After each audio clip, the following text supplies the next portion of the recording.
Channel exam energy essence. So இன்னைக்கு நம்மளோட சேனலில் ஒரு மோட்டிவேஷனல் வீடியோ தான் பார்க்க போகிறோம். டைம் இல்யூஷன், எல்லாருக்குமே டைம் இல்யூஷன் நிறையா இருக்கும். நம்ம ஆஸ் யூஷுவல் யூஸ் பண்ணுற வேர்ட்ஸ் மாதிரி 24 மணி நேரம் இருக்குது அப்படின்னு. ஆனால் அந்த 24 மணி நேரத்தில் நம்ம ஒர்க் பண்ணுற நேரம், நம்மளோட ப்ராடக்டிவிட்டியாக, நம்மளோட ஃபியூச்சருக்கு ஒர்க் பண்ணுற நேரம் அப்படிங்கிறது ரொம்ப ரொம்ப கம்மி.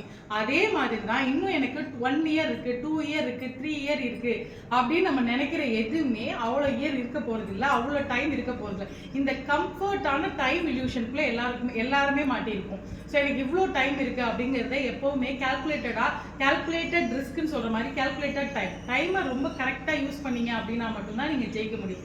ஸோ எப்போவுமே டைம் இல்யூஷன்லேருந்து வெளியில் வர பாருங்க. டைம் இல்யூஷன்லேருந்து வெளியில் வரதுக்கு ஒரே வழி டெட்லைன் செட் பண்ணுறது தான். ஸோ அந்த டெட்லைனில் நீங்கள் ஒர்க் பண்ணுற டைமை கால்குலேட் பண்ணிங்கனாலே நமக்கு ஒன்றுமே இல்லை, டைமே இல்லை அப்படிங்கிற ஃபேக்ட் உங்களுக்கு புரிஞ்சிடும். அந்த ஃபேக்ட் புரிஞ்சிச்சுனாலே கிடைக்கிற சின்ன சின்ன 1 நிமிஷம், 2 நிமிஷம், 1 மணி நேரம், ஒரு நாள் அப்படிங்கிறத ரொம்ப ப்ரொடக்டிவாக யூஸ் பண்ண ஆரம்பிச்சிருவீங்க. ஸோ அப்படின்னாலே நீங்கள் விக்டரியை நோக்கி போயிட்டு இருக்கீங்கன்னு அர்த்தம். ஸோ இந்த மாதிரியான மோட்டிவேஷனல் வீடியோக்காக நம்மளோட சேனலை சப்ஸ்கிரைப் பண்ணிக்கோங்க. And exam energy essence YouTube channel and Instagram பேஜை ஃபாலோ பண்ணிக்கோங்க. டைம் இல்யூஷன்லேருந்து வெளியில் வந்து விக்டரியை நோக்கி போங்க. தேங்க்யூ ஃபார் வாட்சிங் திஸ் வீடியோ. Thank you friends.